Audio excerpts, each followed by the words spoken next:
You have an opportunity to save Lebanon before it falls into the abyss of a long war that will lead to destruction and suffering like we see in Gaza. These were the words of the Israeli Prime Minister Benjamin Netanyahu to the Lebanese people amid heightened tensions along the Israeli-Lebanese border.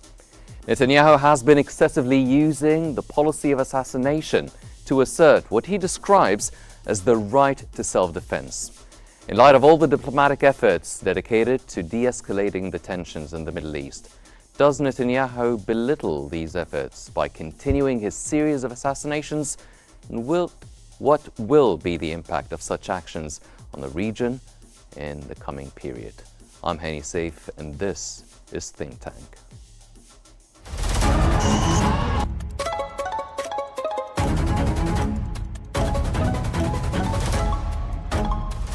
Our world is becoming unhinged.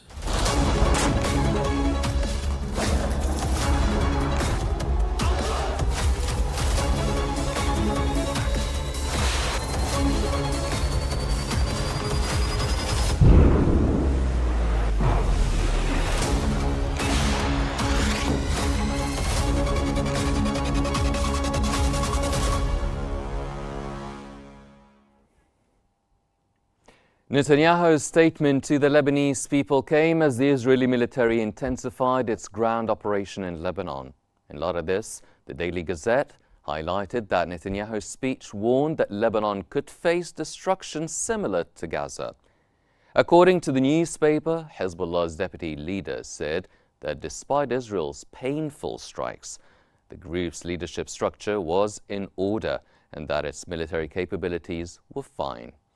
It added that Israeli Defense Minister Yoav Gallant cancelled a visit to the Pentagon on Wednesday that was expected to focus on Israel's response to Iran's missile attack last week.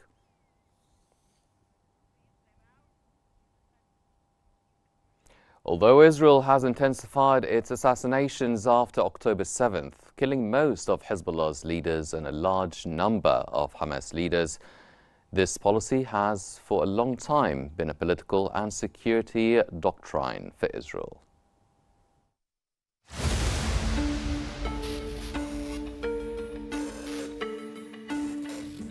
Since its establishment in 1948, Israel has employed assassination as a central component of its political and security doctrine. According to Israeli sources, over a span of 71 years, And delving more into this, we are joined now from Beirut by Mr. Nehi Joubran, the military and strategic expert. And also, we're joined by Mr. Ali Hammoud, the political analyst and expert in international relations. Gentlemen, thank you very much for joining us here on Think Tank. Now, first off, Mr. Hammoud, after Netanyahu...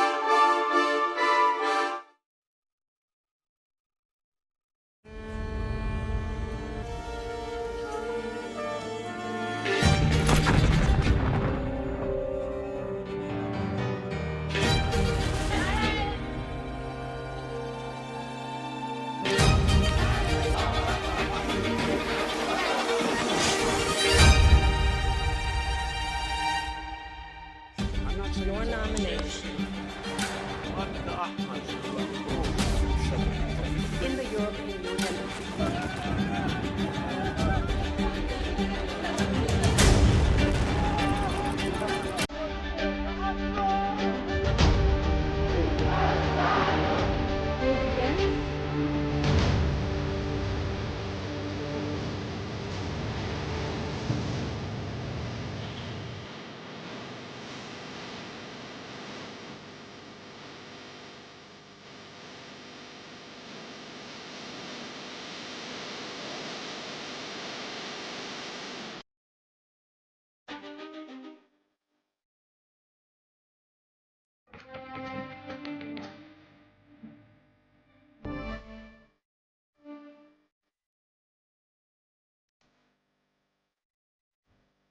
كلنا بنعاني من شغلة واحدة وقلة الدخل الوارد لعوائلنا بسبب انعدام الشغل وانعدام الرواتب وغلاء الأسعار في الأسواق. فقررنا نعمل مشروع صغير إنه نحاول ندخل ولو بالقليل أشياء لعائلتنا.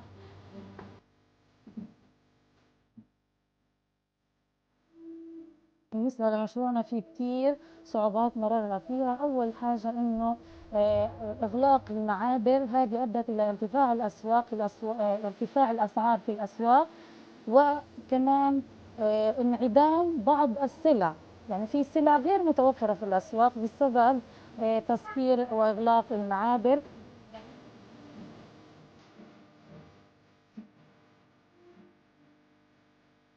انعدام الغاز، عدم توفر الغاز دفعنا انه نخبز البيتزا تبعتنا على فرن الطابون واستخدام الاخشاب. شوية شوية بدأت الاخشاب سعرها يطلع.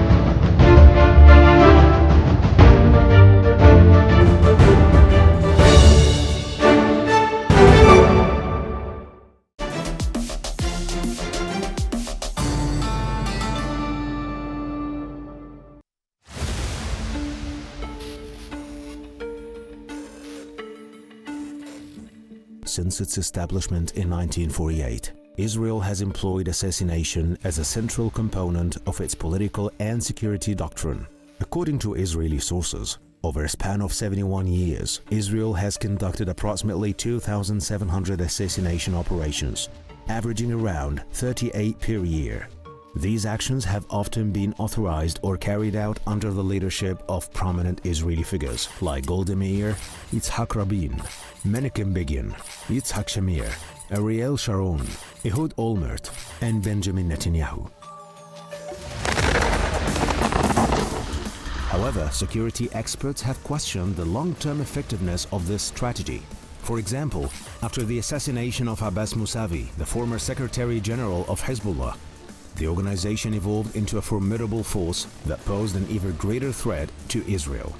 Israeli journalist Alam Ben David noted that the killing of Mousavi transformed Hezbollah from a small group into a structured army.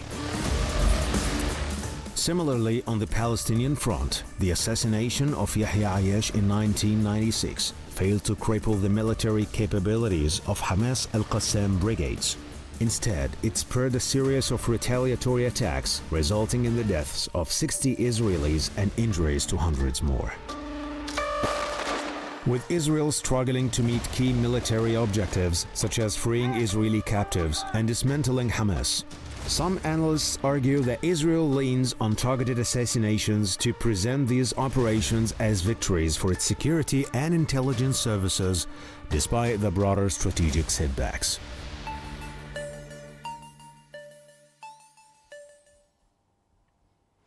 Delving more into this, we're now joined from Beirut by Mr. Nahi Jubran, the military and strategic expert, and also Mr. Ali Hammoud, the political analyst and expert in international relations. Gentlemen, thank you very much for joining us. First off, Mr. Hammoud, after Netanyahu's confirmation of the assassination of Hesham Safieddin, the likely successor of former Hezbollah leader Hassan Nasrallah, how would this assassination affect Hezbollah? Does it affect the structure of it or not at all? Thank you for having me in your program. If we talk about assassination and targeting program assassination, we must have a look on a book in 2018 for Ronan Bergnen. It's about the name of the book is Rise and Kill First. This is explaining the secret of the history of the assassination of Israel, or before even the creation, or before this entity was founded in 1948. And this assassination, it's targeting a leader of inside Palestine and in the Middle East, and it gave a word definition of assassination. So if we talk about groups, Hezbollah organization, targeting groups, leaders has failed to win. Israel a significant advantage strategic. That's why now Netanyahu went to another method. We call it fatal blow. So if we talk about the group of Hezbollah, especially since 1992, when Israeli helicopter struck the convoy of al-Musawi, the Secretary General, in 1992. At that time, Israeli, they thought it was the port end of Hezbollah, but it was especially, at that time, Hezbollah, it was founded earlier, 10 years after the assassination of the Secretary General al-Musawi. Okay. Later on, we found the opposite, and the truth, it was opposite what the Mossad been thinking of their strategic advantage. And after al-Musawi, it was succeeded by a 31 years old Secretary General Hassan Nasrallah, who lead and build Hezbollah for around 3 decades. And we know, all of us, it was about 2 weeks ago, on Friday, in the headquarters, subterranean, I think 80 ton or 83 ton of missiles hit the headquarters of where is the place of Nasrallah. And following the echelon, normally maybe it will be the Vice Secretary General, he'll take his place, or his cousin, which all information said he's prepared since 1994 to take his place, Hashim Safiuddin. So do these, Mr. Hamoud, do these assassinations actually affect the structure of Hezbollah? Hezbollah having a robust institution, and it's easy to replace the leaders and the senior leaders. Okay, so that's why, for my analysis, I think at the upper echelon, even if it will never affect the organization of Hezbollah, because Nasrallah embed in the society and in the Shia society, and provide not only motivation and even and strong feelings to the population, and especially the Shia group in Lebanon. Also, it's to provide a big armed force. So this organization, we mustn't underestimate it. Yes. Because of pardon me now, Mr. Yes, I'll go to Mr. Jubran now. Sir, why did Israel intensify the implementation of the assassination policy, in specific targeting the Hamas and Hezbollah leaders, after October 7th? Why did they choose that certain assassination policy? Good evening. Thank you for having me. First of all, the definition of the assassination is a murder of the opponent or a well-known figure. So it's a crime. Going further, this type of war is not new for Israel. Historically, they did it many times, as you mentioned before. And the most famous one is assassination of their own Prime Minister, Rabin, in the 90s, after Oslo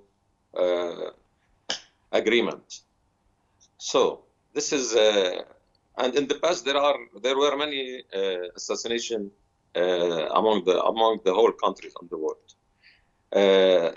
Returning to the Middle East here, I think to do this job, you have to plan, or to have a good planning for years. You have to use the intelligence to gather information, and you need this. They talk now about the golden information or golden moment.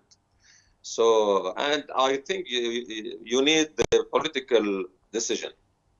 Now, I think strategically, they are doing these assassinations because they have somehow a low cost.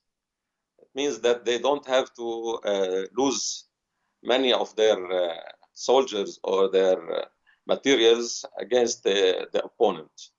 But when you do an assassination and it will cost you maybe 80 tons of explosives, and the next one is about 73 tons of explosives, there is a big question mark about the financial issue and the economic issue.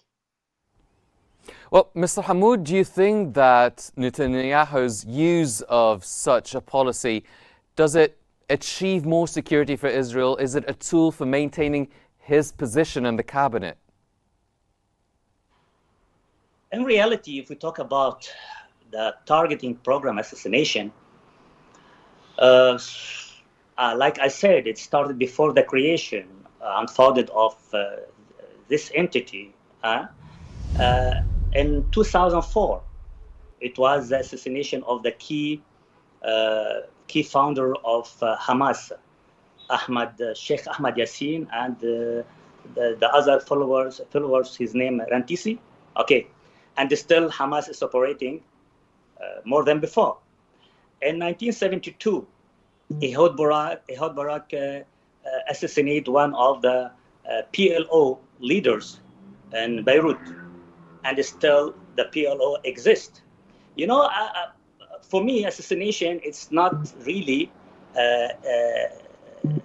it's not helping the opponent or the adversary to achieve his goals, but it's a matter of delaying the programs. It's a matter like what happened in France and Saint Reno, when France at that time used to deliver a reactor to Iraq, and the Mossad, they used two ladies, to blast a company named CNIM in France, and that's it caused to delay the program of the reactor on Iraq. So the assassination, it's a time of like what Ronan Bergman said in his book, it's like a changer or something like you change what you call it, creating paranoia for the community, making some division or rebellion in the country. But the pressing question is whether the assassination of the group leaders or the senior leaders and the groups of figures, the senior figures of Hezbollah, diminished the job or the ability or the capability of Hezbollah. I think this is the main two questions. It's for me, it's not because if we see the fire rockets still going on, but now the approach or the replacement, did the replacement of the senior leaders and the senior figures of Hezbollah will share the same attitude, the same approach, in especially in waging and employing the missiles. Especially up to now, they didn't use the precision of guided missiles. Still, they are using the old missile. This is one of the main questions. The second question, did Hezbollah will use the rational logic continue to prevail, or maybe with Tehran and Hezbollah ensuring the vengeful and the angry will never, for example, make the escalation more, and Hezbollah will use the guided missiles, and the war, it will be regional war. This is all question. It's on the table because we are open on many scenarios. But well, Mr. Gibran, yes, well, Mr. Gibran, now if the leaders and figures can be replaced, now what are these strategic and military goals does the assassination policy seek to achieve? Are they just goals of delaying the progress of the reaction of Hezbollah, as Mr. Hammoud has mentioned, or are there higher goals to achieve by this policy? I think they are aiming off the center of gravity of the resistance forces, which is for sure, their leaders are the center of gravity, especially for the passing 30 years ago. He was the one and only. But now, like you said, and about this organization is always there is another leader. In fact, they hit the Lebanese resistance hardly because they hit the command and control, we call it, in military expression, and the communication. And all military groups or armies are based on three strategic elements, let's say. Command and control first, the fighting units on the ground, and the logistics. Now, I think the fighting units on the ground are doing a great job because we cannot do that in the air. There is a supremacy of in air and in the sea, but I think we have an advantage on the ground. Mm-hmm. Mr. Hammoud, now, what are the reasons for Netanyahu deciding to give an address to address the Lebanese people after declaring the assassination of Safiuddin? Is it merely to spread paranoia and havoc, as you've mentioned, or is there a higher motive for it? Normally, it's to create a rebellion inside the Lebanese community. And when we saw Netanyahu before at the United Nations headquarters in New York, how he was talking with arrogance, and now he's trying to address his speech or discourse to the Lebanese people because of the strikes and fire rockets hitting or striking Haifa 2 days ago. And that's in reality, okay, Hezbollah, he succeeded to displace tens of thousands of settlement from north to the middle, even to Haifa, it's around 60 kilometers from the border with Lebanon, and even to places farther more than Haifa is to Tel Aviv. So in reality, up to now, Hezbollah not using his arsenal or his heavy weapons and arsenal, and we saw tens of thousands of displacement settlement left north of Israel, north of occupied Palestine. So I think still the chain of command and control, okay, with the leaders or the senior leaders or the senior figures that replaced the assassinated senior leaders or senior figures. So I think Hezbollah having the control of the war and of waging and employing what is necessary in the war and what kind of precision and guided missiles, okay, will used following the situation. So that's why we cannot underestimate today Hezbollah, and Hezbollah is still strong, and he have all the cards in his hand.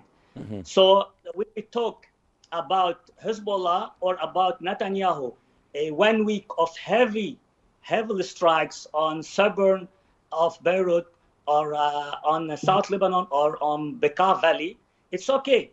I think Hezbollah lose some of his arsenal, but Israel doesn't hold 150,000 missiles. Israel doesn't kill tens of thousands of military of Hezbollah. Mm-hmm. So we still at the beginning of the war, and all the scenario, it's on the table. Up to now, it's not regional. Up to now, it's not out of the hand.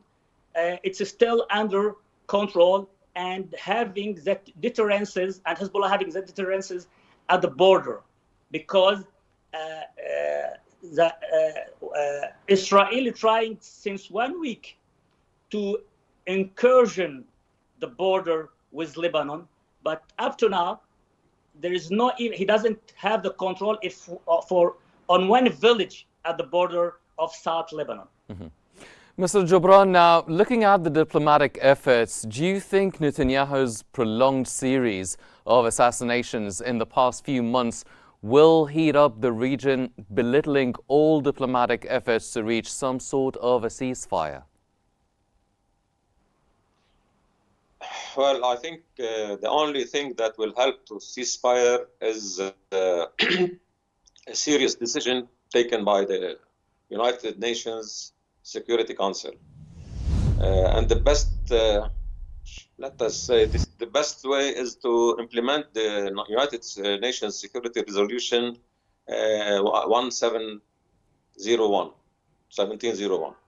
This is the best way to reach a ceasefire and to have peace in this region. Yes, but do you think the assassinations, this series of assassinations, are affecting the negotiations, are affecting the mediating efforts to reach a ceasefire? No. These assassinations will lead to more escalation and more war and more destruction. This will kill more people only. Mr. Hamoud, now, do you feel that these assassinations are affecting or going to affect the operations taking place on the ground between the Lebanese side, Hezbollah, and the Israeli side as well, and also affecting what's taking place in Gaza? Look, following the adversary, it helped him to push, for example, Hamas, or to push the opponents to come on a table for a negotiation, like what happened in Gaza when the airstrike killed or assassinated 3 sons of Ismail Haniyeh, and I think 4 or 5 grandchildren. So it was the aim of Netanyahu to bring Hamas, or the leader of Hamas in Gaza, As-Sinwar, on the table of negotiation to free, or to try to make the return of hostages, to push to get to solve the problem of the hostages. Hostage issues. So, but it gave more motivation for Hamas to wage more operation against the enemy. So sometimes the Netanyahu using that kinds of assassination, okay, just to bring the others on the table. But meanwhile, we know what's going on. It's by the blessed of United States of America. If the Biden administration is serious, it was possible for them and the international community to put an end of this savage and war and the atrocity in Gaza. Because even the assassination of the Secretary General of Hezbollah, Hassan Nasrallah, and before him in 1992, the Secretary General Abbas al-Musawi, that struck by the helicopter. It is a humanitarian and a war crime.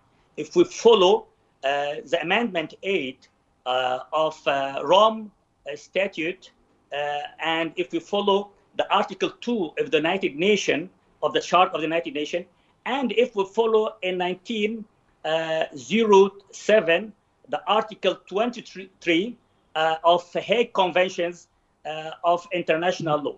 So all these articles, it's against a political assassination. So that's, we call it humanitarian and political assassination, what happened in Lebanon and what's going on with Haniyeh, Ismail Haniyeh in Iran, and all that program of assassination. Yes. And some assassination created a diplomatic problem, like what happened in Jordan against Khalid al-Mash'al. Well, Mr. and what Gibran, happened to yes, Dubai against Mahmoud Mahmoud. Mr. Gibran, now after Netanyahu's speech to the Lebanese people, do you think Lebanon could really face the same fate as Gaza? Does this speech constitute some sort of a clear and present danger for the Lebanese population?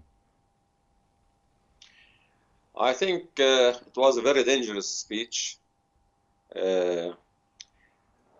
I think the Lebanese people are very smart people. So they want to have a fight with no reason, first of all. Then we should stick together, especially at this time. We need more solidarity. We need more the help of the free country. And for sure, it's the United States of America. It's on the top. And all the free world in Europe and all the United Nations and the Security Council to help us in this issue, because it's very serious and there is no solution except the implementation of the 1701. Mm-hmm. Mr. Nahi Gibran, the military and strategic expert, and Mr. Ali Hamoud, the political analyst and expert in international relations. Thank you very much, gentlemen, for joining us here on Think Tank. The assassination policy adopted by Netanyahu's government has claimed the lives of a series of political figures, commanders and influential figures in a region marred by political and social instability. The world follows news and statements of who next might be the target of such policy, and praying for an end to the loss of lives and for peace to be the louder voice among all parties concerned. That's all the time we have for today's episode of Think Tank, but please stay tuned for the latest stories shaping our world. I'm Henny Saif. Thank you for watching.